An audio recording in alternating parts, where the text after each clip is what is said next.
All right. So please have you guys start with saying your names, starting with you, Coach. Frank Paracolosi, head baseball coach at Pomona Pittsburgh. Ethan Collins, right-handed pitcher. Eamon Woods, right-handed pitcher. Cooper Berry, third base. All right, Coach. We'll start with you. I mean, emotional extra innings wins here over the University of Verne to survive and advance to the championship round of the NCAA regionals. I mean, what do you have to say about your team performance there? Coming in clutch there in 10. Yeah, I mean, incredibly tough performance by our guys today.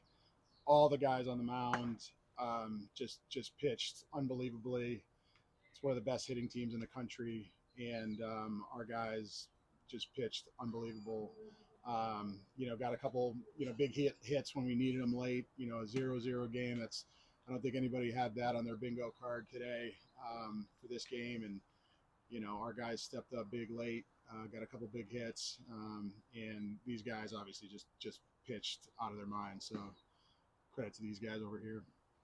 I mean, you guys in the Leopards are obviously no strangers to each other. I mean, seventh matchup this season, which is very unusually high. I mean, what's the mindset like going to in a game like this where you guys are very familiar with each other? There's no surprises there, and like you said, it somehow ended up surprising 0-0 so late. Yeah, I mean, you don't have to do much on scouting reports. You know everybody so well, so it's I think a little bit easier on the coaches where, when you're calling pitches and things like that, you know what's going on. And then for all the pitchers that we see against them, and probably them for us, they've seen them all, so there's no surprises. It's we know it's going to be a tough competitive baseball game, or you got to do all the little things well, and it was a battle, and we were just fortunate to come out on top on this one. A question for Cooper. You delivered both runs today. Were the hero twice today for your team. Congratulations. But that first run didn't even come across to the eighth inning, like we mentioned. Just classic pitcher's duel. No runs, no hits entirely throughout the game. Really, how did you and your offense just switch things up in the later innings to get those runs across?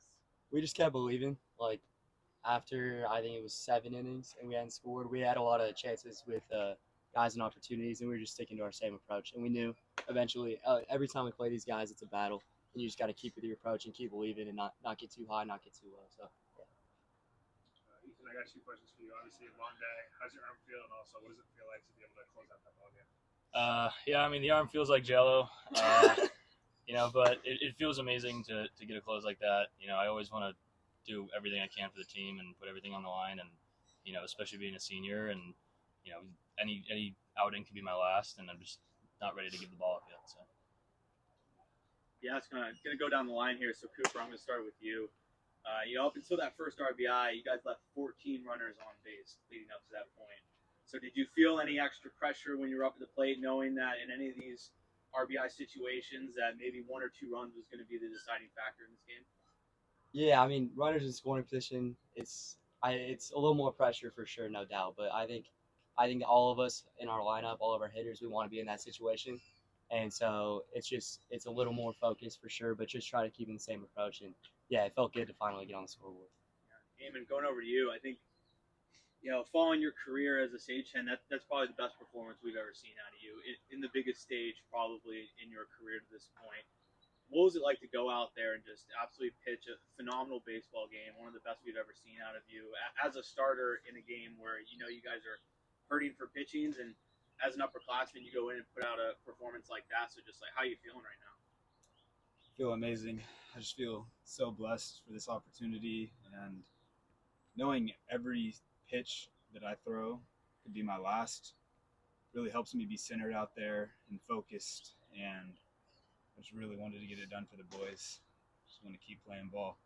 Absolutely. And Ethan, I mean, you and Eamon today, going back to the first game that we played earlier in the day here, which felt like days ago, but you go out there and give a great start in the first game, and then a team that's needing arms, needs somebody to close it out, and coach goes to you being a senior. I mean, what is it like to know that you can get called upon in that situation, knowing you're ready to go out there whenever the moment calls?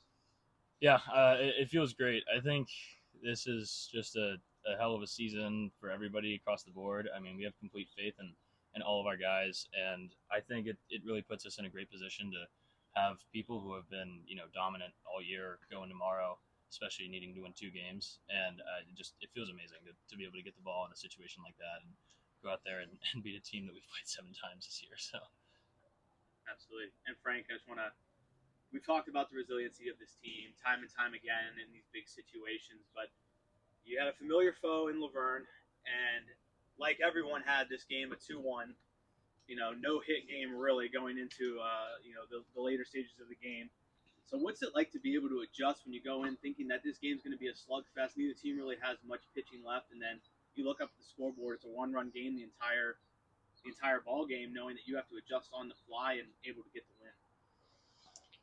Yeah, I don't think about it that much. I think that I've tried to stay as calm as I can be in those situations, in that situation today, and just focus on the pitch and try to just let the guys play baseball and do what they do best and be loose. We've tried to keep our dugout loose, right, throughout the year, not put any extra pressure on guys, and just have some fun in there and play the game and just go pitch by pitch, right, and just let it happen. And that's what we did today. And obviously, the biggest thing is our guys on the mound today. They were outstanding.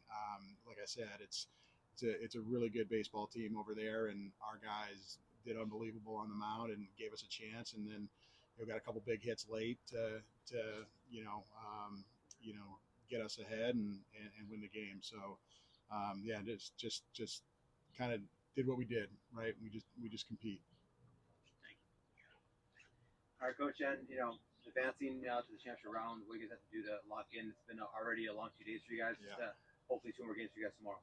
Yeah, I think I talked to the guys, like, have them go get a good dinner, get to bed early, get some water in them, and then just be happy that you get to play baseball another day. So we're confident. Our guys are gonna wake up and come out and ready to compete again tomorrow. So I have complete confidence in these guys that they're going to come out and come ready to play and just go after game 1 in the morning and see what happens.